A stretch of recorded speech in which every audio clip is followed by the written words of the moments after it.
Ashamaa harka fuunee kabajamtootaa fi jaallatamtoota hordoftoota qaroo miidiyaa oduu fi odeeffannoowwan keenya isinitti himuuf qabnee dhiyaanneetiin jedhu muraattiin waliin tura.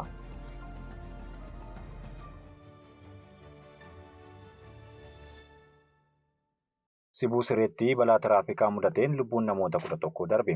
Godina Wallaggaa Bahaa Sibuu Sireetti balaa tiraafikaa mudateen lubbuun namoota 11 darbuun himame. Konkolaataa Siinootiraakii jedhamuun beekamu magaalaa Naqamtee irraa gara aanaa Sibuu Siree imalaa ture. Minibaasii geejjibaa uummataa 5L jedhamee beekamuun walitti bu'uun namoota 11 lubbuun jirammoo miidhaa salphaa fi cimaan qaqqabu itti gaafatamaan biiroo nageenya tiraafikaa aanaa Sibuu Siree Inispektar Fayyoo Buliin himan. Balaa qaqqabeen namoonni miidhaman hospitaalatti geeffamuun wal'aansi taasifamaa jiraachuun ibsameera. Hojjettoonni mana daabboo lama daa'ima ganna 5 daabboo bitachuuf deemte gudeedan hidhaa waggaa 19tiin adabaman. Naannoo Itoophiyaa kibbaa godina Geediyoo bulchiinsa magaalaa Weenaagoo keessatti himatamtoonni yakka gudeeddii daa'ima ganna 5 irratti raawwatan murtii hidhaa akka itti murtaa'e poolisiin naannichaa beeksise. Himatamtoonni Eliyaas Eetoo fi Taamiroo Nigaatuu jedhaman lamaan isaaniiyyuu hojjettoota mana daabboo kanaati jedhame. Yakki kun kan raawwate bulchiinsa magaalaa Waaneegoo naannoo Tutufaalaa qabalee Odoolaa jedhamu keessatti miidhamtuu daa'ima ganna 5 irratti kan raawwate yommuu ta'u adoolessa 14 bara 2017 guyyaa keessaa naannoo sa'aatii 8tti bakka daabbootti tolchan kanatti akka gudeedanis himameera. Raawwiin yakki tokko ragaa namaa fi dookumantii mana murtii sadarkaa jalqaba bulchiinsa magaalaa Waaneegoo dhihaateen mirkanaa'uun ifoomeera. Odeeffannoo kutaa hariiroo hawaasaa kutaa poolisii zoonii irraa kan argame mul'isutti dhaddachi muddee 17 bara 2017 geggeeffameen himatamtoonni lamaan tokkoon isaanii hidhaa waggaa 19 akka adabaman murtiin darbeera.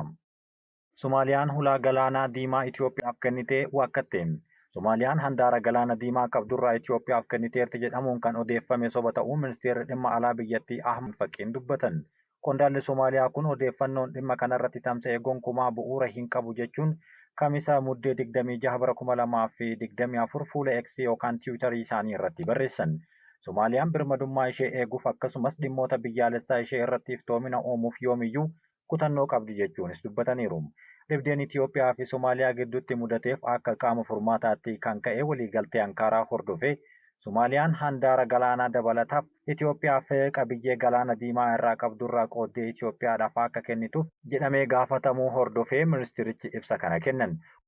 Guyyoota dura Masritti imala isaanii kan taasisan Ahmad Muallim Faqiin wayita ibsa gaazexeessitootaaf kennan ga'een Itoophiyaa handaara galaana diimaa irraa argattu daldalatti kan daangeffame ta'uu dubbataniiru.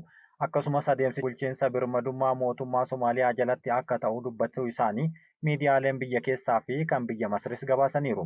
Ibsa ministeera dhimma alaa Somaaliyaa kanaan alatti ministeera dhimma alaa Itoophiyaatti daayirektarri itti aanaan dhaabbata qorannoo kan turan Dr. Abdii Zannaba waa'ee waliigaltee Ankaaraa kana akkas jedhan. Waliigalteen Moqaadishoo waliin irra ga'ame Itoophiyaan karra galaana diimaa ulaa galaanaa argachuuf qofa osoo hin taane karaa garba Hindii hanga galoo galaana Edanitti daandii galaanaa akka qabaattu ni dandeessisa jechuun dubbataniiru. Qondaalli mootummaa Itoophiyaa kun waltajjii paartii biyyattii bulchaa jiru badhaadhinaa mata duree hariiroo dippiloomaasii Itoophiyaa fi Somaaliyaa gidduutti fooyya'e jedhuun qopheeffamee gaafii fi deebii dhimma kanarratti geggeeffame irratti kana dubbatan. Waliigalteen Ankaaraa kun Itoophiyaan gaafii bu'uuraa seeraa qabu qabdi kan jedhan beekamtii kanaaf kenneera jechuun Dr. Zannaben dubbataniiru. Itoophiyaan waa'ee daangaa fi naannolee qofa haasa'u irraa deebitee waa'ee handaara galaanaa fi garba Hindii akka dubbattuuf ishee dandeessiseera jechuun waliigaltee Ankaaraa kana jajataniiru. Waldhabdeen Itoophiyaa fi Somaaliyaa biyyoota lameen irra darbee gaanfa Afrikaa burjaajessee kan eegalee waggaa tokko dura erga Itoophiyaan Somaalilaandii waliin waliigaltee ulaa galaanaa mallatteessitee boodaadha. Tarkiin waldhabdee biyyoota lamaan gidduutti mudate furuuf pirezidaantii dabalatee karaa aangawoota olaanoo isheetiin baatiiwwaniif yaalii taasisaa turteen waliigaltee irra gahuu pirezidaantiin biyyattii Raasib Xayyib Erdogaan dubbatanii turan. Erdogaan waliigaltee seena qabeessa jechuun biyyoota lamaan gidduutti nagahaa fi walta'iinsa fiduudhaaf tarkaanfii jalqabaa akka ta'u abdachiisiru. Dureewwan biyyoota lamaanii erga waliigaltee irra gahanii booda ibsa waloon kennan irratti pirezidaantii Tarkii walga'icha irratti biyya ulaa galaanaa hin qabne Itoophiyaaf ulaa galaanaa akka argattu kan taasisan jechuun amantaa isaanii ibsataniiru. Waliigaltee taasisan keessatti fedhii Itoophiyaa ulaa galaanaa argachuuf qabduuf obboleessi koo Sheek Muhammad Hassan Itoophiyaadhaaf ulaa galaanaa akka argattuuf deeggarsa barbaachisu hunda ni taasisa jedhin amanaa jedhan.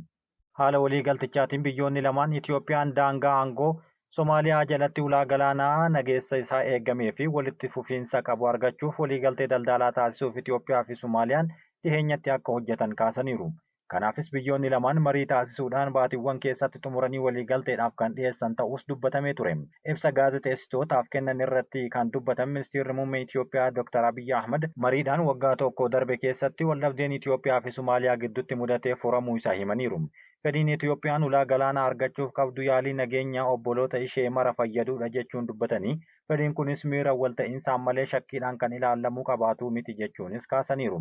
Ministeerri muummee itti dabaluudhaan mariin ijaarsaa kan Itoophiyaa fi Somaaliyaa diinummaa osoo hin taane walta'iinsa jaalalaa fi fedhii waloon hojjechuuf qabaatuun waliin gara waggaa itti aanuutti ni ceesisa jennee amanna jedhan. Sababa manca'uu qabeenya uumamaan mudachaa jiru xiqqeessuuf hirmaannaa fudhattootaa cimsuun murteessaa ta'uu abbaan taayitaan bosonaa fi jijjiirama qilleensaa Oromiyaa beeksise. Hubannoon labsii misooma bulchiinsaa fi itti fayyadama bosonaa naannoo Oromiyaa murteessuuf bahee lakkoofsa muraa 25 muraa 2016 irratti qooda fudhattootaa fi Baalee Roobeetti kenname.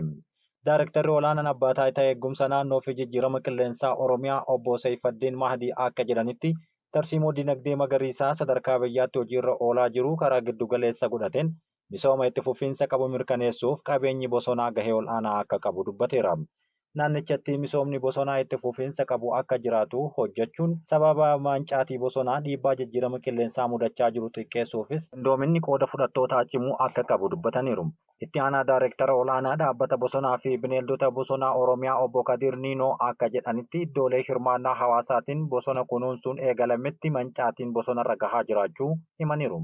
Hawaasni naannawa bosonaa jiraatu bosona kunuunsuun waggoottan darban gurgurtaa daldalaa kaarboonii irraa qarshii miiliyoona 450 ol argachuu himaniiru.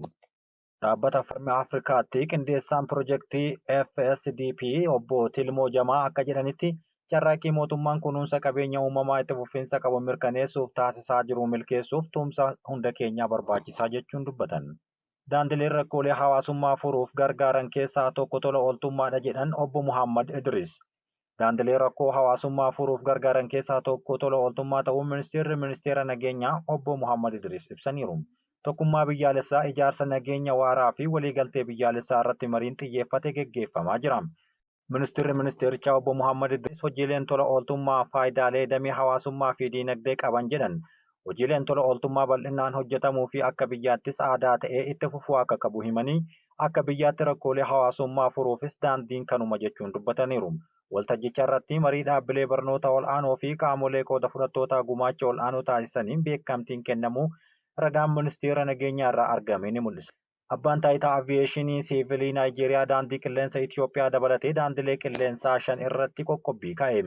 Abbaan taayitichaa aviyeeshinii Naayijeeriyaa daandii qilleensaa Itoophiyaa dabalatee daandilee qilleensaa mirga namoomaa cabsan jedhee amana jedhu 5 irratti qoqqobbii kaa'eera. Abbaa taayitichaatti Daarektarri hawaasaa fi tika imaltoota Mikaa'el Achimuuguu akka jedhanitti yeroo murtaa'etti kaffaltii imaltootaa deebisuu dhabuu, meeshaan fe'amee baduu, meeshaa uffataa harkatti qabachuu fi meeshaa fe'an irratti dagatamuu fi balallii tursiisuun haquu isaaniitiin daandilee qilleensaa kanneen himatee jira. Tarkaanfiin har'a fudhatame kun dhimmoota daandii qilleensaa badii qaba jedhame irratti kan hundeeffate jechuunis dubbateera. Abbaan taayitichaa daandii qilleensa Itoophiyaa dabalatee daandilee qilleensaa 5 tartiibesseera. Daandileen kunneen tikeettii intarnaashinaala bitamee guyyaa 14 keessatti akka deebifaman kaffalamuu fi kan mallaqaan qaamaan bitaman immoo battalumatti bitattootaaf deebisuu akka qabanis ajaja dabarseera. Manni marichaa humna ergama ce'umsaa gamtaa Afrikaa Somaaliyaatti geggeessu ATMIS bakka buusuuf sagalee kennuu akka jalqabe hime.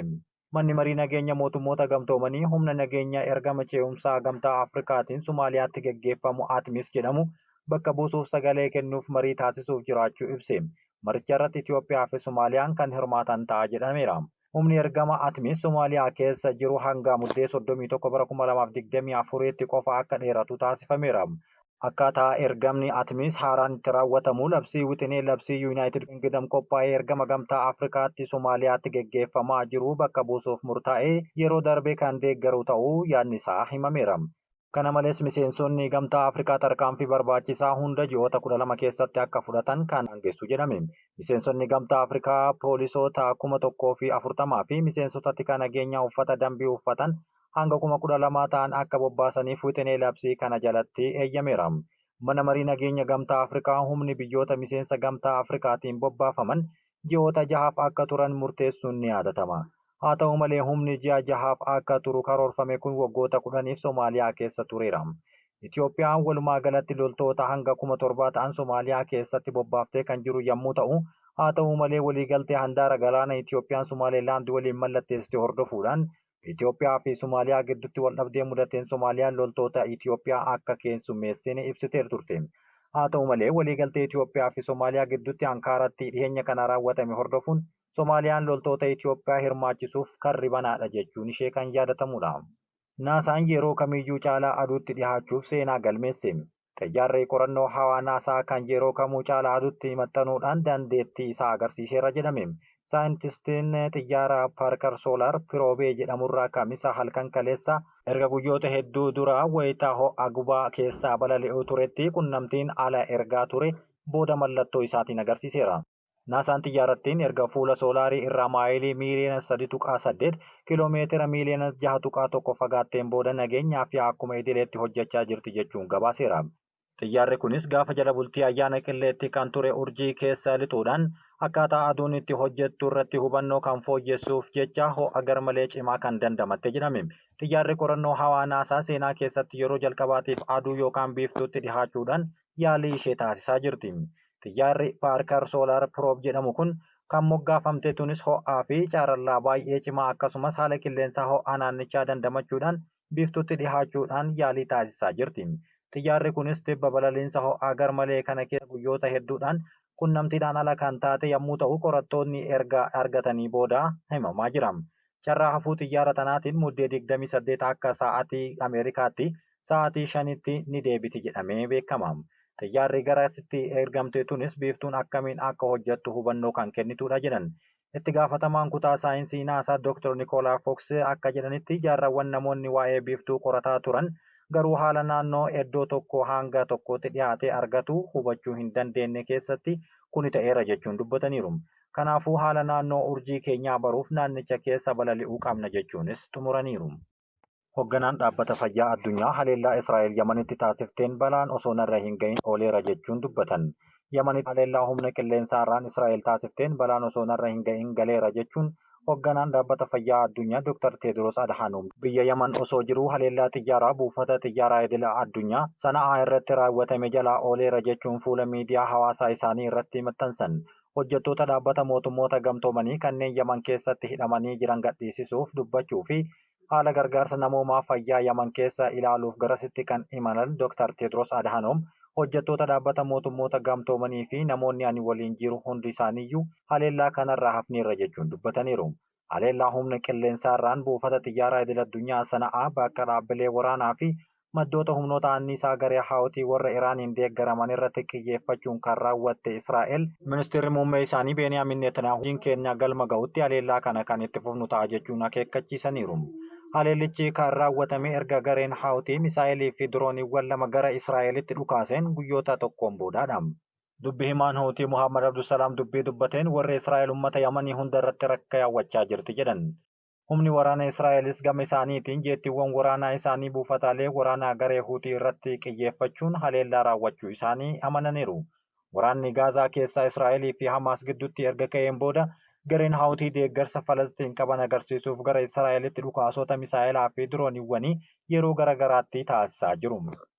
Kabajamtootaa fi jaallatamtoota hordoftoota keenya oduun hanga ammaatti isiniif dhiyeessine kana fakkaataa waan nu dhaggeeffattaniif galatooma.